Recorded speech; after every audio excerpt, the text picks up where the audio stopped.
एक भाभी की चार अतरंगी ननद। रसोई घर में बर्तन मांजती हुई चांदनी गुस्से में बड़बड़ा रही थी।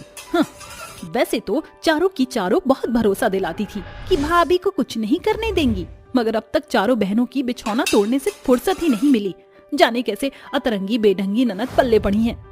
चांदनी ऐसा कह रही थी कि अचानक उसकी चारों ननद शिल्पा, काजल, अन्नू और दिया रसोई घर का रुख करती हैं और काजल मर्म लहजे में कहती है, लाइए चांदनी भाभी, बर्तन मैं मांज लेती हूँ। कोई जरूरत नहीं है झूठ मूठ का मसीहा बनने की। अगर जिम्मेदारी से महीने के 30 दिन बर्तन धोती ना तो तुम्हारे काले हाथ पांव पर पड़ी पपड़ी उतर जाती। अरे दिया, तुम क्यों दांत फाड़ रही हो? हंसी के हंसगुल्ले फोड़ फोड़ कर पहले ही तुम्हारे समतल दांतों को दत्तल का दीमक लग गया है। और सोनाक्षी, तुम फुहड़ पने में तो तुमने गधे को भी पीछे पछाड़ रखा है। दिन भर पलंग पर जानवरों की तरह जुगाली कर करके गुब्बारे जैसी फूल गई हो, एक दिन फट जाओगी। और अन्नू, तुम जिराफ की जैसी कद हो गया है मगर जिम्मेदारियों से पाला नहीं पड़ा। ये है रमा देवी की 4 बेटियां और चांदनी की 4 अतरंगी ननद। जहां काजल बेहद पक्के रंग की रही, वहीं शिल्पा बेहद भारी भरकम शरीर की लड़की और दिया दत्तल दांत बिना बात के भी चमकते रहते। फिर तो वहीं अन्नू कद से बेहद लंबी। ये देखकर चांदनी अक्सर उन्हें खरी खोटी सुनाती, बावजूद इसके चारों बहनों के कानों पर जूं तक नहीं रेंगती। भाभी, आप तो जानती हैं कि हम आपकी किसी भी बातों का बुरा नहीं मानते, और अगर मेरा वजन घटना ही होता तो आपके इतने सारे ताने बाने सुनकर कुछ तो फर्क पड़ता ना। बस करो शिल्पा, इस घड़ी में मजाक के मूड में नहीं हूँ, समझी? भाभी, किसी ने आपको बताया क्या? आप गुस्से में बहुत ही लाजवाब लगती हैं। बस बस, तुम बहनों की बटरिंग बातें तुम्हारी भाभी भली तौर से समझती बूझती है। भाभी, आप चाहे हमको जो मर्जी कह लो, हम बुरा नहीं मानेंगे, क्योंकि ननद भाभी का नाता तो नोक झोंक का ही होता है। चारों बहनें चांदनी के साथ मिलकर खाने की तैयारियों में जुट जाती हैं। तभी शिल्पा दूर जाकर बैठ जाती है। ये देखकर चांदनी शिल्पा को ताना मारते हुए कहती है, क्या बात है हमारी शिल्पा रानी, तो मिनट भर में ही थक मांद कर थस्करी मारे बैठ गई हैं। कहो तो चारे का गोता लगा दूं? अगर भाभी मुझसे घास फूस नहीं खाया जाता, चारे की जगह कुछ चटपटा मिल जाता तो मजा आ जाता। शिल्पा, कुछ चटपटा खाने का मन है? कहो तो एक धुआंधार चांटा लगा दूं? तुम्हारी दशा उस भैंस की तरह है जिसके आगे कितनी भी बातों का बीन बजा लो, वह पगुराई करने से बाज नहीं आती। भाभी, कहीं मैं मटरू की बिजली तो नहीं? मेरी मती मारी गई जो मैं तुम अतरंगी ननद में बदलाव लाना चाहती हूँ। थोड़ी देर में चांदनी मेज पर खाना लगाती है, तभी चारों ननद टेबल बजाते हुए कहती हैं, खाना दो, खाना दो। ये क्या बचकानी बुद्धि है? क्या बात है बहू, तेरा चेहरा लाल पीला क्यों है? माँ जी, इन चारों ननद ने मेरी नाक में दम कर दिया है। देखिए इनकी बिगड़ी सूरत को। ऐसे में कौन सा भला मानुष इन प्राइमेट प्राणियों को अपने घर में पनाह देना चाहेगा? चारों में से कोई भी पूरी तरह से परफेक्ट नहीं। ऐसे ही दिन बीत जाते हैं। बावजूद इसके चांदनी की चारों ननद अपनी कमी पर ध्यान नहीं देती, जिसके चलते उनका भेष और भद्दा होता चला जाता है। एक शाम चांदनी अपनी चारों ननद के साथ बैठी हुई चाय की चुस्कियां ले रही थी। तभी अन्नू कहती है, वैसे चांदनी भाभी, आप तो बला की खूबसूरत हैं और वेद भैया आपके सामने फीके से हैं। ये देखकर भी आपने शादी के लिए हाँ क्यों की? सच पूछो तो मुझे वेद पसंद नहीं थे, मगर मैं बेहद गरीब घर की बेटी हूँ। मेरे बाबूजी के पास देने को इतना दहेज नहीं था कि वह मुझे ऊंचे खानदान में ब्याहें, इसलिए मेरा और वेद का संजोग मिल गया। इसीलिए मैं तुम चारों को हमेशा खुद पर ध्यान देने को कहती हूँ, क्योंकि गरीब से गरीब और रईस से रईस लड़के वाले रूपवती लड़की चाहते हैं। तुम तो अपने भैया की परेशानियों को भली भांति देखती हो। तुम्हारे इस बिगड़े हुलिये के साथ कोई भी तुम्हारा हाथ नहीं थामेगा। ना तुम दुल्हन बनोगी, ना इस घर से तुम्हारी डोली उठेगी। इसलिए तुम अपने खोट को बदलो। चांदनी की समझ बूझ की बातें चारों बहनों के सीने में बाण की तरह चुभ जाती हैं। उस रोज के बाद से चारों ननद चिटकोली बन जाती हैं। एक दिन जब चांदनी अकेले में बैठी थी, तभी उसकी सास रमा उसके पास आकर कहती है, क्या बात है बहू, तेरा इतना चेहरा बुझासा क्यों है? रमा के पूछने पर चांदनी उसे सारी बात बताते हुए बोलती है, माँ जी, भाभी होने के नाते मैं अपनी ननद का भला चाहती हूँ। शायद मेरी बात को इन चारों ने गलत मतलब साथ लिया। पहले के जैसे चारों अब मुझसे मीठे मुंह बात भी नहीं कर रही हैं। बहू, जहाँ 4 बर्तन होते हैं वो बजते हैं। तू चिंता मत कर, बस इनके मन पसंद का खाना बना, बाकी अपनी सास पर छोड़ दे। चांदनी अपनी ननद को मनाने के लिए उनके पसंद का खाना बनाकर उनके बीच परोसती है। दिया, अनु, शिल्पा, काजल, जिस तरह मैं तुम्हारी माँ हूँ, चांदनी तुम्हारी भाभी है। वो तुम्हारा भला चाहती है। मेरी बच्चियों, वो तुम्हारा बुरा नहीं चाहती, बल्कि तुम बहनों का घर बसते देखना चाहती है। चांदनी की भीगी पलकें देखकर चारों बहनों का दिल पसीज जाता है, जिसके बाद वह शादी के लिए हामी भरती हैं और कुछ ही दिनों बाद चंपा अपने बेटे अनुज के साथ उनके घर आती है।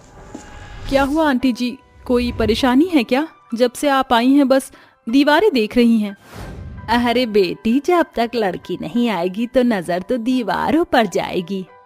आंटी जी, मेरी चारों ननद तो आपके सामने खड़ी हैं। हैं? ये लड़कियां हैं? अरे एक पल को खोटा सिक्का चल जाएगा मुझे। बहू चाहिए, बला नहीं। जयराम जी की। चल अनुज। अरे आंटी जी, इन चारों में से किसी एक को तो चुन लीजिए। एक नजर मेरी चौथी ननद अनु पर डालकर देखिए।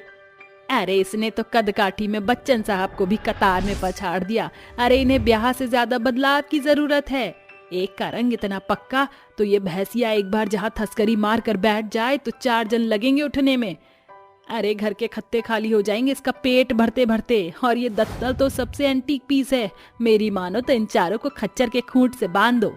चंपा के मुंह से हंसी उड़ते देखकर चांदनी की चारों ननद की आंखों से आंसू छलक जाते हैं। ये देखकर चांदनी बादल की तरह गरज उठती है। बस, बहुत बड़बोली बन चुकी आप। वो रहा दरवाजा, जाइए यहाँ से। उसके जाते ही चांदनी अपनी ननद से कहती है, देखा, आज अगर शुरू से तुम चारों ने मेरी बात मानकर अपने रूप को संवारने निखारने पर ध्यान दिया होता तो आज लड़के वाले न तुम्हारे ठट्टा उड़ाते और न ठुकरा कर जाते। भाभी, अब से हम चारों आपकी बात मानेंगी। अब से मैं कम हंसूंगी। हाँ भाभी, मैं भी अपने खाने पर कंट्रोल करूंगी और अपने बढ़ते वजन पर ध्यान दूंगी। मगर भाभी, मैं अपना कद कैसे घटाऊंगी? तुम्हें खुद को कम करने की जरूरत नहीं अनु, तुम ठीक हो। बस अपने पतलेपन को भरने के लिए खान पान बढ़ाओ। और काजल, तुम अब से तुम्हें रोजाना मेरा बनाया हल्दी चंदन का लेप लगाना होगा, वो भी बिना भौं सिकोड़े। हम तैयार हैं भाभी। उस रोज के बाद से चांदनी की चारों उतरंगी ननद फुहड़ पने का चोला उतार कर फुर्ती का फेटा बांधे मेहनत करती हैं। जहां शिल्पा सुबह सवेरे जॉगिंग करती और सलाद खाती, वहीं काजल खुद से लेप बनाकर लगाती और अनु अपने खाने की मात्रा को बढ़ाती है। वहीं चांदनी अपनी दत्तल ननद दिया का डेंटल स्पेशलिस्ट डॉक्टर से जांच पड़ताल कराती है। और बीतते समय के साथ चांदनी अपनी अतरंगी ननद को खूबसूरती के ढांचे में ढालने में महारत हासिल करती है, जिसके बाद उन चारों की शादी बेहतरीन परिवार में हो जाती है। तो ये थी एक भाभी की 4 अतरंगी ननद की कहानी। आलसी सास की चतुर बहू। रेशमा रसोई घर में खाना बना रही थी तो वहीं दूसरी तरफ उसकी आलसी सास जुगनी टीवी के आगे बैठी ठहाके मार रही थी। तभी उसका बेटा विनोद दफ्तर से घर लौटकर बोलता है, हाँ, माँ जरा जल्दी से 1 गिलास पानी पिला दो, प्यास के मारे कंठ सूख रहा है। विनोद बेटा, मेरे सीरियल में बाधा मत बद, थोड़ी देर थम जा। और इस कड़के सर्दी में कौन पानी पीता है?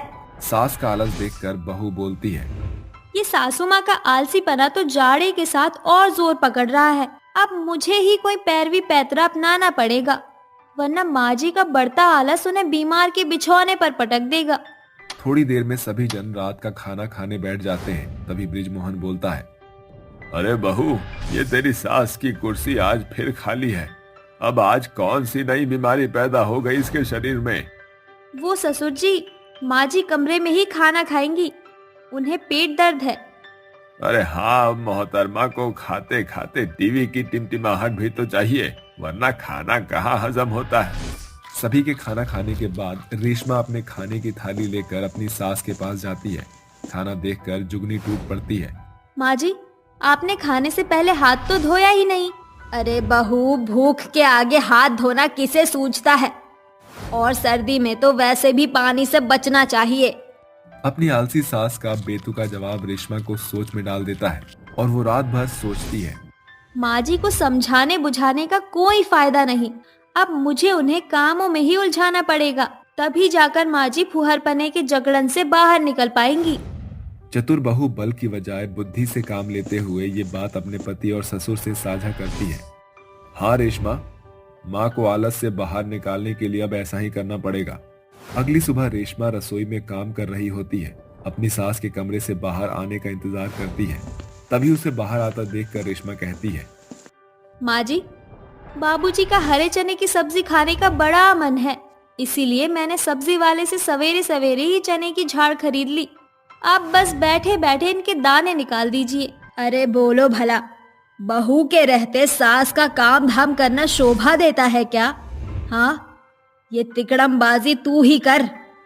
अरे भाग्यवान, बहू तो बेचारी भोर की उठी देर रात तक एक पांव पर नाचती रहती है, घर द्वार बाहर कर परात भर कर बर्तन मांजती है और फिर हमें पका पकाया खाना परोसती है, और तुम्हें चने के दाने निकालने में आफत आ रही है। अरे तो किसने कहा था ये झोल झमेटा लाने को? सीधे हरे चने नहीं खरीद सकती थी? माँ जी, ऐसे हरे चने बाजार में 100 रुपए में पाव भर बिक रहा है। अब महंगाई में सस्ता मिला तो कौन छोड़ता है। हे भगवान, राम ही राखे तुझे बहू। जब देखो अठन्नी चबन्नी के पीछे सर खपाती रहती है। ला दे अब। जैसे तैसे जुगनी को काम में लगाकर रेशमा और ब्रिज की चाल पूरी हो जाती है। जुगनी सारा दिन चने के दाने निकालने में लगी रहती है। ये देखकर रेशमा कहती है, ये चने निकालना तो माँ जी के लिए चैलेंज बन गया। चलो अच्छा है, अब दिन भर की थक कर खा पी कर सो जाएगी। ऐसे ही पहले दिन का पड़ाव पूरा हो जाता है। अगले शाम जुगनी अपने बिस्तर पर बैठी हुई टीवी देख रही थी। तभी विनोद दफ्तर से सीधे कमरे में आकर टीवी के सामने खड़ा हो जाता है, जिसे देखकर जुगनी बिगड़ते हुए बोलती है, अरे क्या बात है विनोद, स्टैचू की तरह सामने क्यों खड़ा है? हट, मुझे टीवी देखने दे। विनोद टीवी बंद करके मर्म लहजे में अपनी माँ से कहता है, माँ, दिन भर तो आप टीवी में खोई रहती हो और खाना भी आप अपने कमरे में खाती हो। एक ही छत कर नीचे रहकर भी मुझे महसूस नहीं होता कि मेरी माँ मेरे साथ है। बचपन में जब मैं स्कूल से आता था तो आप मुझे हाथों से खिलाती थी और थपकी देकर सुलाती थी। बचपन गया बात गई, और अब तू दूध पीता बच्चा नहीं रहा। ब्याह हो चुका है तेरा, जिम्मेदारी अब बहू संभालेगी। माँ, मैं आपकी बात मानता हूँ, मगर क्या आपको याद है आपने आखिरी बार मेरे लिए अपने हाथों से स्वेटर कब बुना था? मुझे आपके हाथों के बने स्वेटर पहनने का मन कर रहा है। अरे विनोद, इस मॉडर्न जमाने में बुने स्वेटर कौन पहनता है बेटा? आजकल तो फैंसी शॉल स्वेटर सुर्खियों में है। मगर माँ जी, हाथों के बुने स्वेटर में जो गर्माहट होती है उसकी बात ही अलग है। विनोद जी ने मुझे बताया था कि आप बहुत ही बेहतरीन स्वेटर बुनती हैं। लगता है ये बेफिजूल की बातें हैं, तबीयत की तो आप बहाने बनाती हैं। जुगनी अपनी चतुर बहू की चाल को बूझ नहीं पाती और झुंझलाकर कहती है, बस बहू, तूने अपनी सास के हाथों के हुनर पर सवाल खड़ा किया है। अब इसके लिए तुझे मुंह तोड़ जवाब मिलेगा। जुगनी के जैसी कढ़ाई बुनाई का काम गांव देहात में कोई नहीं करता। अपनी आलसी सास की आंखों में स्वेटर बुनने की ललक देख लाल बुझक्कड़ बहू मन ही मन में कहती है, आपको कामों में बिठाए रखना ही तो मेरा मकसद है, ताकि ये आलस आपके अंदर आए फुर्ती को देखकर भाग जाए। जुगनी अपने टीवी देखने की इच्छा बिसार कर पूरे जोरों शोरों से स्वेटर बुनने में जुट जाती है। इस बीच धीरे धीरे उसमें बसे आलस की खुमार घटने लगती है और एक रोज वो मुंह खोलकर कहती है, अरे रेशमा बहू, ला दे, आज सब्जी मैं काट देती हूँ। तू सारा दिन काम करके थक जाती है। ठीक है माँ जी, ये लीजिए। जुगनी खुशी खुशी सब्जी काटने लगती है। तभी उसकी नजर घड़ी पर पड़ जाती है।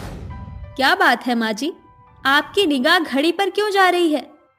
अरे कुछ नहीं बहू, ये घर में छाया सन्नाटा देखकर मन उगता रहा है।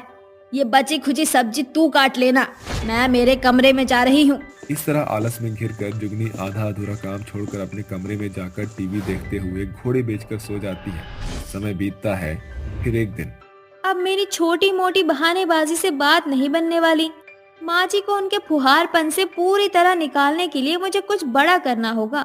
अगली सुबह रेशमा जानबूझकर अपने कमरे से बाहर नहीं आती। तभी विनोद को बाहर आता देखकर जुगनी कहती है, विनोद, क्या बात है? बहू नींद से जागी नहीं क्या? देख, सुबह के 10 बज गए, अब तक मुझ बुढ़िया को चाय पानी नसीब नहीं हुई। माँ रेशमा की तबीयत बहुत खराब है। रात भर जाकर उसने जैसे तैसे रात काटी है, अब जाकर कहीं उसकी आंख लगी है। हाय हाय, तो आज का खाना कौन बनाएगा भला? अरे भाग्यवान, अब क्या ये भी तुम्हें बताना पड़ेगा? इस घर में बहू के बाद तुम इकलौती लुगाई हो, इसलिए खाना भी तुम ही बनाओगे ना। मैं और खाना? ना बाबा ना, मुझसे तो सुध भर रसोई में 2 डग भी नहीं रखा जाता। खाना बनाना तो बहुत दूर की बात है। अरे तो क्या बेचारी बीमार बहू को भूखे मारने का इरादा है तुम्हारा? अरे कैसी सास हो तुम। कोई तोड़ ना सूझने पर आलसी सास रसोई में आकर खाना पकाने लगती है, जिस बीच पसीने से तर होकर हांफते हुए कहती है, अरे बाप रे, ये रसोई की बागडोर संभालना तो देश संभालने के बराबर है। इस कहर ढाती सर्दी में भी पसीने से सराबोर हो गई मैं। अरे क्या हुआ भाग्यवान, खाना बना रही हो या बिरबल की खिचड़ी बना रही हो? बना तुम्हारा खाना? अरे ला रही हूँ, जरा सब्र का बांध रख लो। जुगनी अपने पति और बेटे को खाना परोसकर पूछती है, विनोद बेटा, ये बहू कौन से लापता गंज में गायब है? मैं आपको बताया तो था, रेशमा बीमार है, उसका खाना आप कमरे में ले जाइए। ये सुनकर आलसी सास नाक सिकोड़कर अपनी बहू के लिए खाना लेकर कमरे में आती है, जहाँ बिस्तर पर बैठी बहू मजे से मूंगफली खा रही होती है। ये देखकर गुस्से से तिलमिलाई जुगनी कहती है, बीमार को तो खाने का एक दाना भी खाने का मन नहीं करता, और तू मजे से मूंगफली खा रही है। इसका मतलब तू बीमार होने का ढोंग कर रही है। अपनी फुहर सास का ये सवाल सुनकर चालाक बहू उसे फटकार लगाते हुए बोलती है, माँ जी, आप भी तो अक्सर ऐसे ही बहाने बनाती हैं।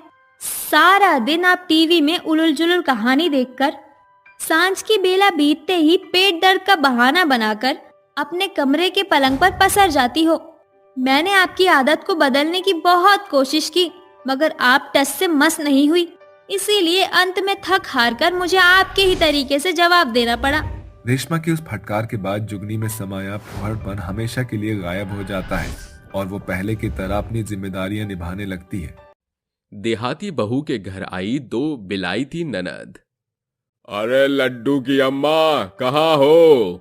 अरे लड्डू के पिताजी, मैं यहाँ हूँ। अरे लड्डू की अम्मा, तुम्हें पता है आज अमेरिका से मेरी 2 बहनें आ रही हैं। क्या कहा लड्डू के पिताजी? अमेरिका से आपकी बहनें आ रही हैं? हाँ बिदिया, मैं चाहता हूँ कि तुम उनकी खातिरदारी में कोई कसर न छोड़ो। अरे लड्डू के पिताजी, आप चिंता काहे करते हैं? हम आपकी बहनों का बहुत अच्छे से ख्याल रखेंगे। हाँ, ये तो मुझे पता है लड्डू की अम्मा, तुम बहुत अच्छे से ख्याल रखोगी।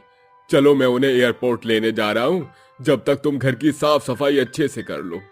ऐसा कहकर जीतराम एयरपोर्ट पर अपनी दोनों विलायती बहनों को लेने के लिए चला जाता है, जिसके बाद वह अपनी दोनों बहनों को एयरपोर्ट से आते हुए देख हैरान रह जाता है।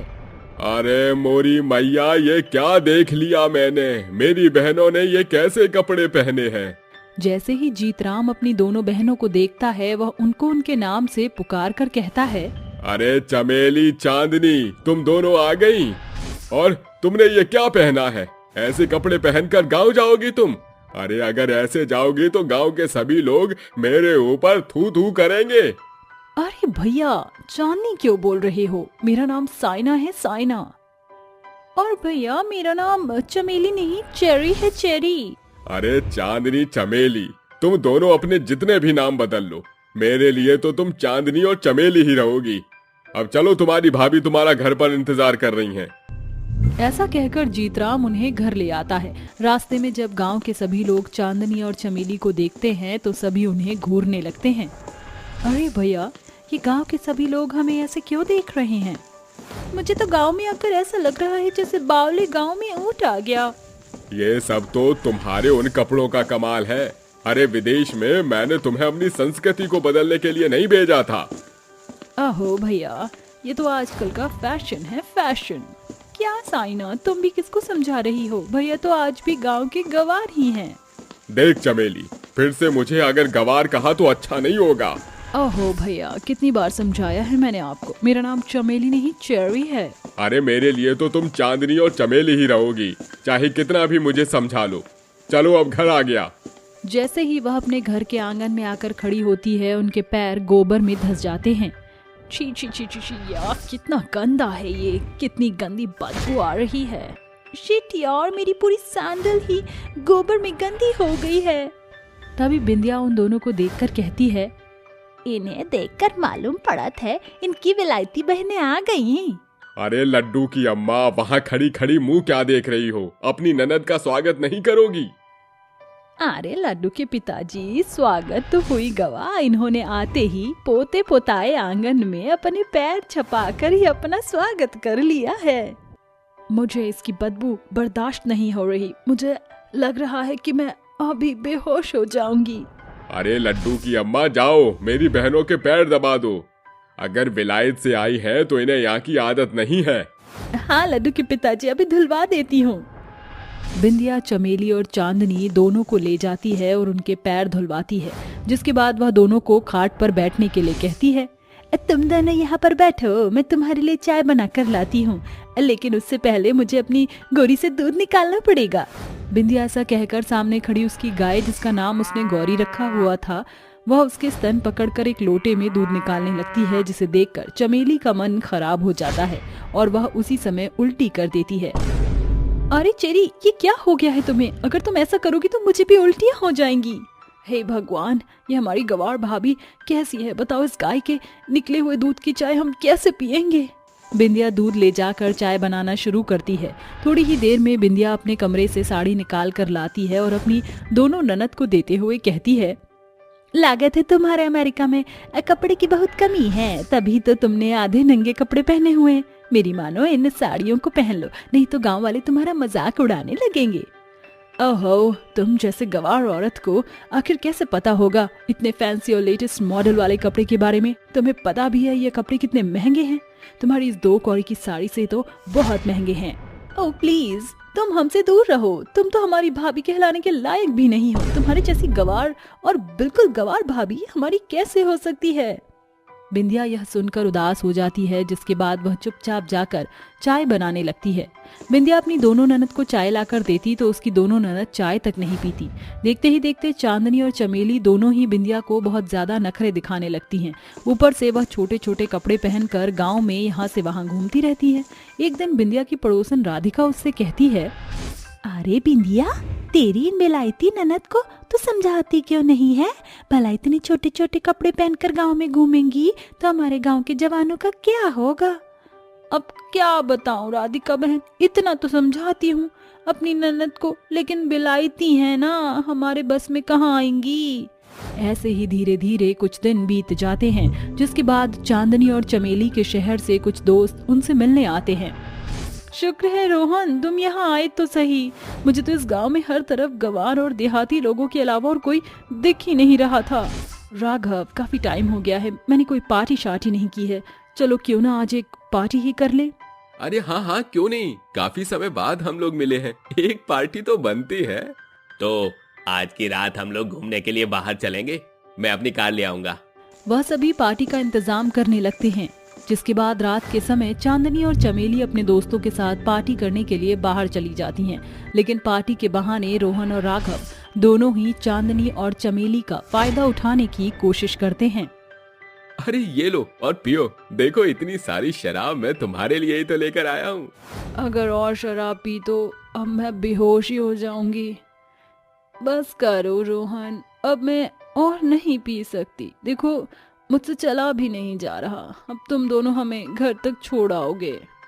अरे अभी जल्दी ही क्या है, अभी तो माहौल गर्म हुआ है, अभी तो हमें थोड़ी थोड़ी शराब चढ़नी शुरू हुई है। ऐसा कहकर रोहन चमेली के करीब जाने लगता है, जिसके बाद चमेली उसे बार बार अपने आप से दूर करती है। वहीं राघव भी चांदनी के पास जाता है। देखो, तुम हमारे दोस्त हो, हमसे दूर रहो। अरे अरे क्या हुआ, तुम परेशान क्यों होती हो? हम पर भरोसा रखो, हम तुम्हारे साथ कुछ नहीं करेंगे।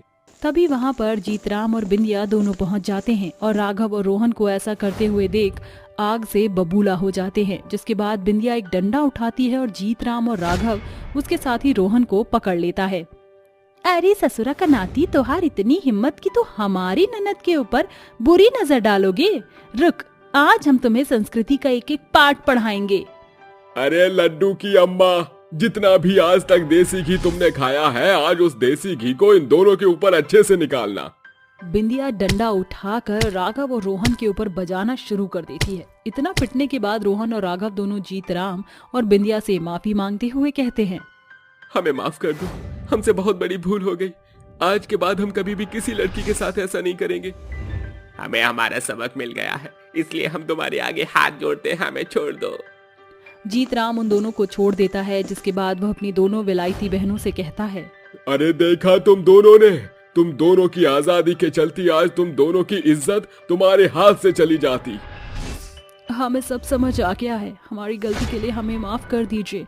हम दोनों ने अपनी संस्कृति को समझा ही नहीं। आज के बाद हम ऐसा कभी नहीं करेंगे, हमें माफ कर दो भैया भाभी। जीतराम और बिंदिया दोनों चांदनी और चमेली को वापस घर ले आते हैं, जिसके बाद से चांदनी और चमेली धीरे धीरे अपनी भाभी के साथ रहकर गांव की सभी संस्कृति और संस्कार सीखने लगती हैं। उसी समय से वह गांव के रंग में ढल जाती हैं और अपने भैया भाभी के साथ खुशी खुशी रहने लगती हैं। नई बहू की रोटी। निवेदिता रिंग लाइट के आगे खड़ी होकर रील्स बनाते हुए गुनगुना रही थी। सबकी बारातें आई, डोली तो भी लाना, दुल्हन बना के हमको राजा जी ले जाना। ये बन गई मेरी रील। निवेदिता ऐसा बोल ही रही थी कि उसकी माँ केतकी उसके कान पकड़कर कहती है, क्या करूं मैं अपनी इस बैल बुद्धि बेटी का। शादी में कुछ दिनों का फासला रह गया और ये यहाँ रील्स बनाने में मगन है। ससुराल वालों का पेट क्या इन्हीं उल जुलूल रील्स से भरेगी। माँ, मनोरंजन का संसार सीधे ससुराल के द्वार जा रहा है, यही काम है क्या? देखो माँ, जैसे बड़ा पाव नहीं बन सकता, वैसे ही हर बहू बावर्ची नहीं बन सकती। और फिर मेरी और अनुराग की लव मैरिज है। मैंने उसे पहले ही बोल दिया कि वो खाना बनाने के लिए काम वाली बाई रख ले। अरे बनकर अपनी बकैतियां, ये ख्याली पुलाव पकाने से तेरी सास तुझे बख्श नहीं देगी। रोटियां तो तुझे हर हालत में बनानी होंगी और मैं नहीं चाहती कि तेरे कारण मेरा नाम खराब हो, इसलिए आज से तू खाना बनाना सीखेगी। मगर माँ, कोई अगर मगर नहीं, चल मेरे साथ। फिर निवेदिता अपनी माँ केतकी के साथ किचन में चली जाती है, जहाँ केतकी उसे हलवा बनाना सिखाती है। तूने ध्यान से देखा था ना कि मैंने कैसे कैसे हलवा बनाया था, अब तेरी बारी है। माँ, हाँ बस देखती जाओ, आपकी ये बेटी ऐसा हलवा बनाएगी कि आप उंगलियां चाटती रह जाओगी। कुछ देर बाद, अरे वाह, हलवा तो बड़ा ही स्वादिष्ट बनाया है तूने। चल अब मैं तुझे रोटियां बनाना सिखाती हूँ। ऐसे आटे की लोई बनाकर इसे सूखे आटे में लपेटकर चकले पर हल्के हाथों से बेलकर जब तवा तप जाए तो उसे डालना और तेरी रोटियां ऐसे फूलकर तैयार हो जाएंगी। बस इतनी सी बात। ये रोटियां बनाना तो मेरे बाएं हाथ का खेल है। निवेदिता जोश के साथ रोटियां बनाने में जुट जाती है, मगर बार बार की बड़ी कोशिश के बावजूद भी वह गोल रोटी नहीं बना पाती। दिन बीतते जाते हैं। अरे क्या हुआ निवेदिता, तेरे हाथ क्यों रुक गए? माँ, ये रोटियां बनाना मेरे बस की बात नहीं है। पिछले 1 सप्ताह से रोटियां बनाने की कोशिश कर रही हूँ, मगर कभी रोटियां बराबर गोल नहीं बेल पा रही हूँ। कभी जलकर कोयला बन जा रही है और कौन सा मुझे ससुराल की पहली रसोई की रोटियां पकानी है। पहले दिन तो हलवा बनाना होता है, जो कि मैं सीख चुकी हूँ। बस बात खत्म। ऐसे ही दिन बीतते जाते हैं, जिसके साथ शादी का दिन दस्तक देता है और 7 फेरों के साथ निवेदिता अपने ससुराल आ जाती है, जहाँ उसकी सास कल्याणी उससे कहती है, आजा निवेदिता बहू, इस नए घर में तेरा स्वागत है। आज खुशी के मारे तेरी सास का जिया झूमने को कर रहा है, क्योंकि तू जो बहू बनकर आई है, इसलिए अब मुझ बुढ़िया को रसोई में रोटियां बनाने की जिम्मेदारी से रिटायरमेंट मिल गई। रोटी का नाम सुनकर बहू का रोशन चेहरा मानो डर से मुरझा जाता है। जैसे तैसे रात का पसरा अंधेरा सुबह के पहर में बदल जाता है। बहू रानी, ससुराल के पहले दिन में नई नवेली बहू का इतने देर सवेर से जागना शोभा नहीं देता। ये तुम्हारा मायका नहीं ससुराल है, जहाँ बहू के लिए मर्यादा होती है। माफ कीजिएगा माँ जी, वो साफ सफाई का निपटारा करने में जरा सी देरी हो गई। खैर छोड़ बहू, तेरे ससुराल वाले सादा खाना खाते हैं, इसलिए तू विधि के लिए मीठे में हलवा बना लेना और सब्जी रोटी बना लेना। तेरे ससुर जी और अनुराग दोनों ही रोटी खाते हैं।